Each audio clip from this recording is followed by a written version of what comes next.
চান্দ্র মাস এবং সৌর মাসের গণনায় ৩০ মাস অন্তর একটা অধিক মাস সৃষ্টি হয়। কারণ চান্দ্র মাস এবং সৌর মাসের সাথে কিছু দিনের পার্থক্য থাকে। এই অধিক দিনগুলো ৩২ মাস পর একটা অধিক মাসে রূপান্তরিত হয়। এই জন্য এই মাসের নাম অধিক মাস বলেও খ্যাত। এই যে ৩২ মাস অন্তর একটি অধিক মাস হয়, এই অধিক মাসে আমাদের বৈদিক দশবিধ কর্মকাণ্ড এটি পরিত্যাগ করার বিধান, যেটিকে মল বা মলমাস বলে। মল মানে তো পরিত্যাজ্য বিষয়। সমস্ত শুভকর্ম বৃহৎ, সর্ববৃহৎ, অনন্ত, তাকে বলে ব্রহ্ম বা বিভু। ব্রহ্মই বিভু। তো বিভু বস্তু কোনো কালের দ্বারা ছেদ হয় না। কালেন ন ছেদ্যত। পক্ষ, মাস, বৎসর, যুগ, যুগান্তর, কল্প, পরার্ধ, এভাবে বিভাজন করেছে এই জগতের ব্যবহারিক কল্যাণার্থে। কাল বিবর্তনে একটা সময় এসে জীববিজ্ঞানীরা সাল নির্ণয় করেছেন, কিন্তু পৃথিবী সৃষ্টি অনাদি। এই জন্য কালের ছেদ হয় না। ব্যবহারিক ভৌগোলিক অবস্থানে থেকে আমরা কালকে ভেদ করেছি, সেকেন্ড থেকে শুরু করে মিনিট, ঘন্টা ইত্যাদি ইত্যাদি। এই জন্য ভগবানের রাজ্যে কাল বিভু, সময় বিভু, ওখানে ছেদ হয় না। কিন্তু আমাদের এই জগতে যে অধিক মাস বলে ৩২ মাস পর চান্দ্র গণনায় যে একটা অতিরিক্ত মাস হলো, এটাকে মল ভেবে, অনির্মল ভেবে সমস্ত মাঙ্গলিক বৈদিক কর্ম পরিত্যাগ করার কথা স্মার্তমতে বলা আছে। দশবিধ সংস্কার হবে না, বিবাহ, পূজা পার্বণ, গৃহপ্রবেশ, অন্যান্য কর্ম। কাল যদি বিভু হয়, তাহলে ভগবানের রাজ্যে কালকে ছেদ করা যায় না বিধায় ভগবানের রাজ্যে সর্বসময় বর্তমান। মজার কথা কি জানেন? ভগবানের রাজ্যে ভূত, বর্তমান, ভবিষ্যৎ নেই, সব বর্তমান। যারা ভগবানকে যোগের দ্বারা যোগী হয়েছেন, যোগেশ্বরগণ, তাদেরও বর্তমান, কোটি কোটি বছর তাদের কাছে বর্তমান। ভগবানের রাজ্যে অশুভ সময় বলে কোনো সময়, ভূত, বর্তমান, ভবিষ্যৎ বলে কিছু নাই। এটা আমাদের ব্যবহারিক জগতে, ভৌগোলিক জগতে এটা আমরা ভেদ করেছি। তাহলে যেটাকে অধিক মাস হিসাবে সমস্ত মঙ্গল কর্ম থেকে বঞ্চিত করা হলো, সেই কাল বা সময় গোবিন্দের চরণে নিবেদিত হয়ে বললে, প্রভু আমার দোষ কি? তোমার রাজ্যে অশুভ বলে তো কিছু নেই, তোমার রাজ্যে মল বলে তো কিছু নেই, পরিত্যাগের কিছু নেই। তখন এই অধিক মাসটাকে গোবিন্দ কৃপা করে, করুণা করে, তার অপর করুণা নিধি তিনি অপর করুণা করে বলেছিলেন, তোমাকে মল মাস, পরিত্যাজ্য মাস, অশুভ মাস যে যাই বলুক, আমি তোমাকে আত্মসাৎ করলাম। এই মাসটিকে আমার নামে তুমি অভিহিত হয়ে পূজিত হবে, পুরুষোত্তম মাস নামে অভিহিত হবে। শ্রী ভগবানের একটি নাম হলো পুরুষোত্তম। তার অনেকগুলি নামের মধ্যে অন্যতম শ্রেষ্ঠ নাম হলো তিনি সর্বপুরুষের উত্তম, পুরুষোত্তম। অনাদিরাদি সৃষ্টি স্থিতি প্রলয়ের অধিকর্তা, মহাকালের সারথি যিনি, অনন্ত ব্রহ্মাণ্ডের কুলমালিক, রসিকেন্দ্র মৌলি, রসিক শেখর, সেই ভগবানের একটি নাম পুরুষোত্তম। সেই নামেই এই অধিক মাসটিকে গোবিন্দ আত্মসাৎ করে বললেন, এই মাস ভক্তদের কাছে, বিশেষত যারা ভজন পরায়ণ, যারা বিশুদ্ধ ভজনানন্দী, সেই শুদ্ধ ভজনানন্দী ভক্তের কাছে এই মাস বড় হবে আদরণীয়, পূজনীয়, শ্রেষ্ঠ মাস। পুরুষোত্তম নামে তুমি খ্যাত হবে। মাসে যে মাঙ্গলিক কোন ক্রিয়া করা হবে সেটা হবে অক্ষয়।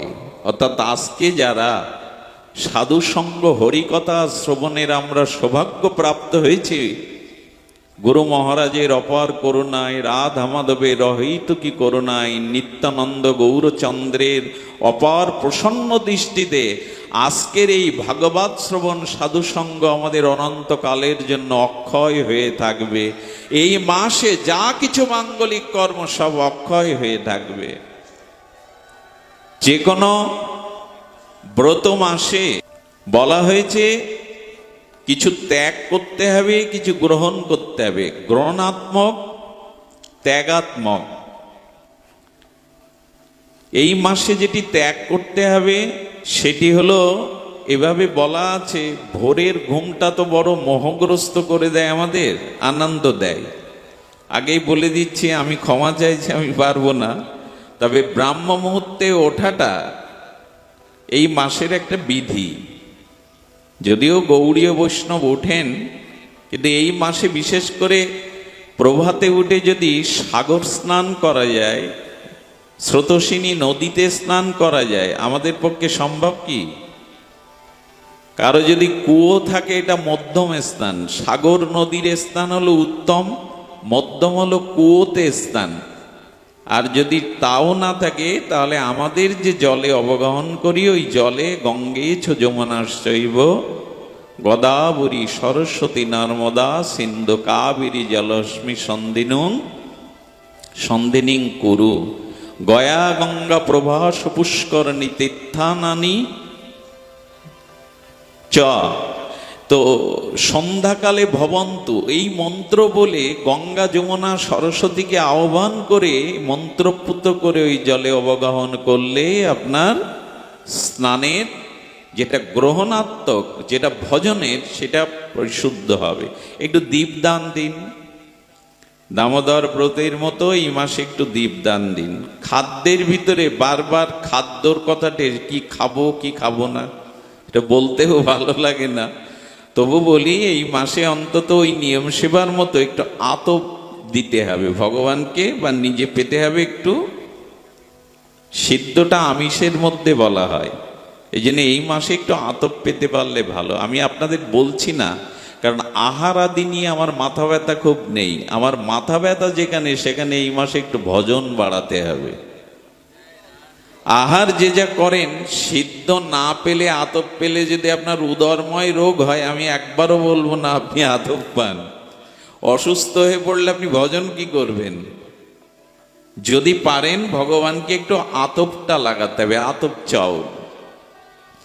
এখানে ত্যাগ বলতে শাক তো এই মাসে নয়, চাতুর্মাসে প্রথম শ্রাবণে শাক নিষেধ। দয়া করে এই মাসে সনাতনী হিন্দুরা একটু শাক আহার থেকে পরিত্যাগ করুন, কারণ চাতুর্মাস আমরা পালন না করতে পারলেও এই শ্রাবণ মাসে শাককে নিষিদ্ধ করা হয়েছে। এটা বৈজ্ঞানিক, মন গড়া কল্পিত কোনো সিদ্ধান্ত ঋষিদের নয়।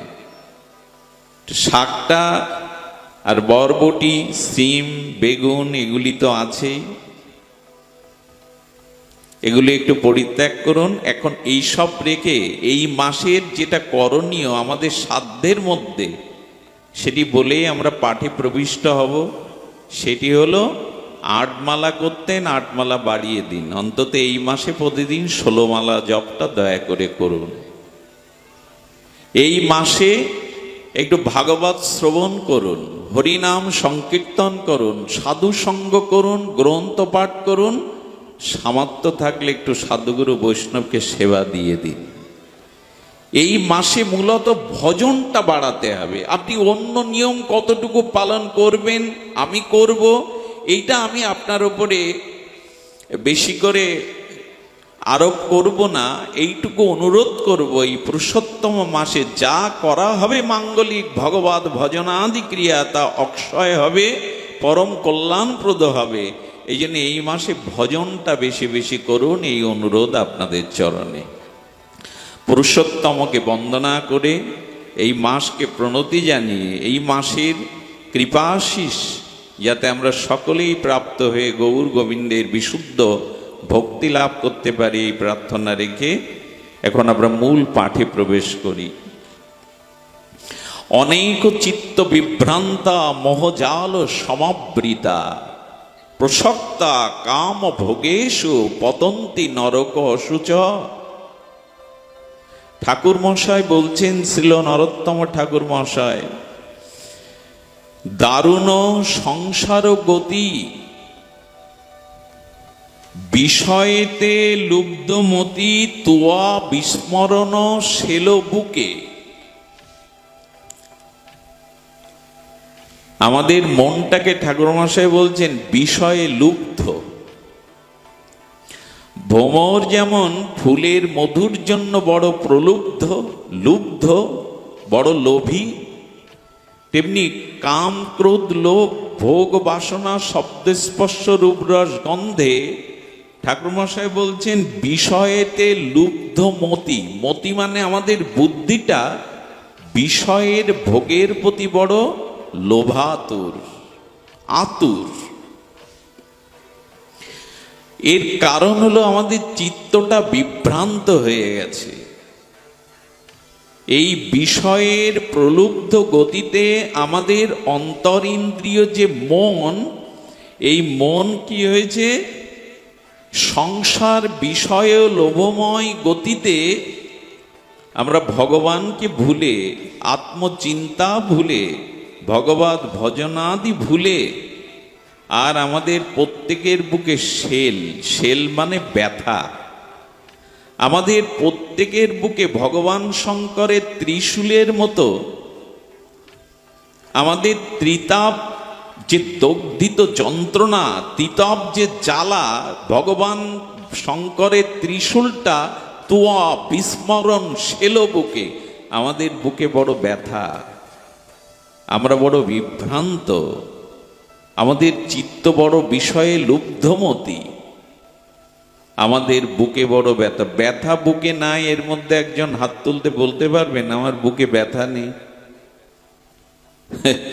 ব্যথা তো আছেই। ভগবান বিস্মরিত হয়ে আমরা ব্যথায় জড়ো জড়ো, জড়ো জড়ো তনুমন। মানুষ প্রায় বলে আর পাচ্ছি না প্রভু, এবার রক্ষা করো, আর পাচ্ছি না। ব্যথায় জড়ো জড়ো আমাদের তনু এবং মন, দেহ এবং মন। মানুষ এখন দেখবেন মানসিক বিকারগ্রস্ত প্রায় বলে আর পাচ্ছি না, আর সম্ভব না, এবার গ্রহণ করো প্রভু।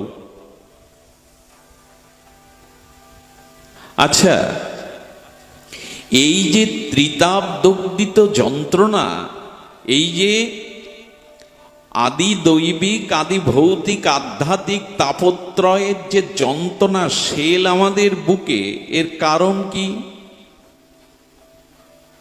এর কারণ নিয়েই আজকের কিঞ্চিত আলোকপাত, পর্যালোচনা, সাক্ষাৎকার।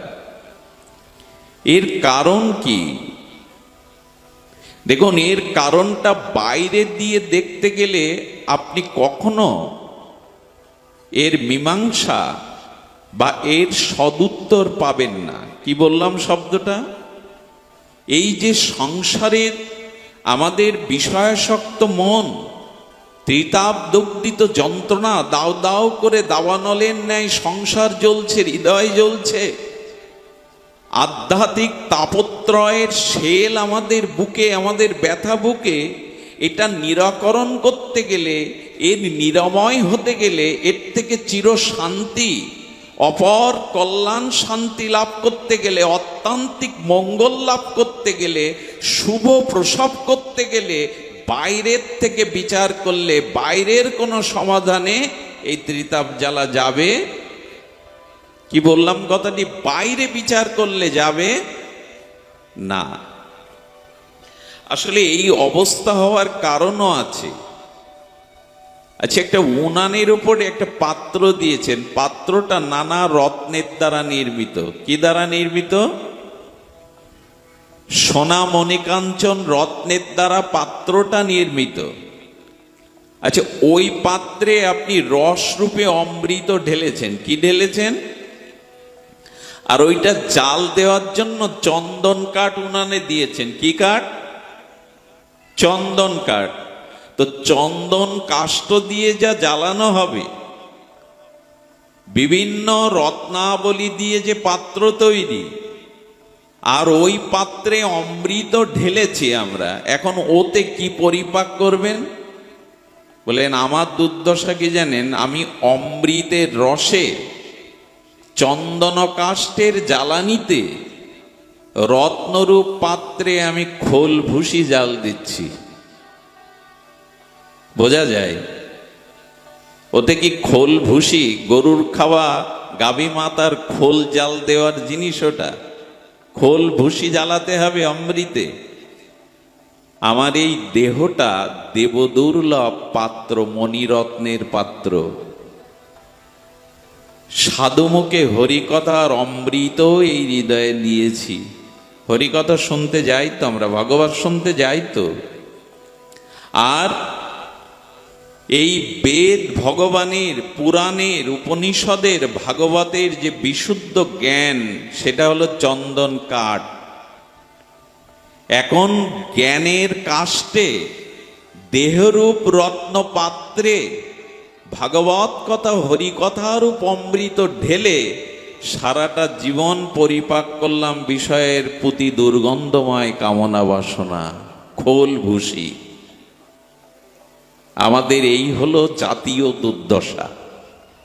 এটা হলো আমাদের জাতীয় আচ্ছা, আপনার হাতে সোনার হল, হল মানে নাঙ্গল, হল মানে সোনার নাঙ্গল আপনার হাতে, মাটিটাও উর্বর, কিন্তু বিষের বীজ পুঁতলেন ওখানে। ঠিক হলো কি? এই দেহটা হলো ভজনের উর্বর ভূমি, আর আমাদের চেতনা বা বিবেকটা হলো সোনার হল মানে নাঙ্গল।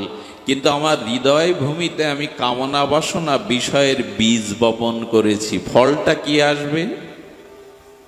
কথা বলতে হবে, কি আসবে ফল? বীজ পুঁতলে, বিষয়ের বিষম বীজ যদি রোপণ করা হয়, ফলটা কি আসবে? বিষেরই ফল আসবে, আসছেও জীবনে তাই। এখন এর থেকে নিষ্কৃতির উপায় কি, সেটাই আজ আমরা অনুসন্ধান করব শাস্ত্রের দৃষ্টিতে। এর থেকে উপায় হলো, আগেই বলেছি, বাইরের দিকে দৃষ্টি দিলে এটা নিরাকরণ হবে না। যেটা এখন আমাদের সমাজ ব্যবস্থায় বলা হচ্ছে, মানে বাইরের দিকে দৃষ্টি দিলে মানে আমি যদি বহু ধন সম্পদের মালিক হই, আমার যদি সুরম্য অট্টালিকা থাকে, আমার যদি সুন্দরী রমণী থাকে, প্রভুত্ব করবার মতো ক্ষমতা থাকে, আমার পেছনে যদি বহুবিধ শক্তি থাকে, আমি যদি নীরব অবস্থানে থাকতে পারি, এগুলি যদি পেয়ে যাই, তাহলে মনে হয় আমি চির সুখী হব। এই বাইরের ব্যবস্থা দিয়ে এই রোগ নিরাময় করা যাবে না। ধন জন পুত্র পরিজন বিত্ত বৈভব রূপ যৌবন জাগতিক যত পদমর্যাদা যা কিছু, তা দিয়ে এটা বাইরের। এইটা দিয়ে আমাদের ত্রিতাব্দোদ্দিত এই বিষ বৃক্ষের বিষময় বিষ নিবারণ করা সম্ভব নয়। দৃষ্টি দিতে হবে ভেতরে। একটা অদ্ভুত দৃষ্টান্ত এসেছে, দৃষ্টান্তটা আপনাদের বোধ করি আনন্দ দেবে। এই যে বাহ্যিকভাবে, আচ্ছা, ডক্টর মহানব্রত ব্রহ্মচারী ভাগবত গঙ্গোত্তরী বললেন, গায়ে কারো খোস পাঁচটা হয়েছে, চুলকোনা, চর্মরোগ। এখন চর্মরোগ যার হয়েছে, সেখানে ওপরে চামড়ার উপরে মলমটা লাগালে যাবে তো? ভালো ডাক্তার বলবেন চর্মরোগে, তোমার ভেতরে রক্তের মধ্যেই ঔষধের দ্বারা ওটা নিরাময় না করলে ওপরে চর্মরোগের মলমটা উপরে ঘষলে যাবে না। ঠিক ওপরে আমরা যদি দৃষ্টি দেই, অর্থ বিত্ত বৈভব সুন্দরী রমণী যশ ক্ষমতা প্রতিষ্ঠা, এগুলি দিয়ে চিরদিনের মতো আমার এই বিষ বৃক্ষের যে বিষম জ্বালা, ত্রিতাপ জ্বালা, এটি যাবে না। চর্মরোগ সারাতে গেলে ভেতর থেকেই ওষুধ প্রয়োগ করে সারাতে হবে। ওপরে ওপরে দিলে তো সবার সেরে যেত। ডাক্তারবাবু হাসছেন পাশে বসে, উনি বুঝতে পেরেছেন।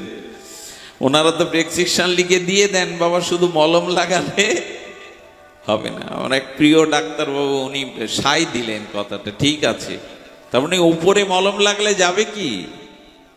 ভেতরের রক্তের মধ্যে, শনিতের মধ্যে যে ওই চর্মরোগের জীবাণু আছে, ওটাকে মারতে হবে। তা আমাদের বুদ্ধি হলো বাইরের ধন জন বিত্ত বৈভব সুন্দরী রমণী ভোগ বিলাস পেলেই বুঝি জীবন, এটা মনে করি কিনা? আপনারা না করলেও আমার মতো যারা, আমি যারা, তাই মনে করি। এই হলে হতো, ওই হলে হতো, এমনি করে হলে হতো। শাস্ত্র বলছে বাইরের দৃষ্টি দিয়ে এর সমাধান নাই। দৃষ্টান্ত স্বামী রামসুখ দাস দিয়েছেন, দৃষ্টান্তটা বড় অপূর্ব।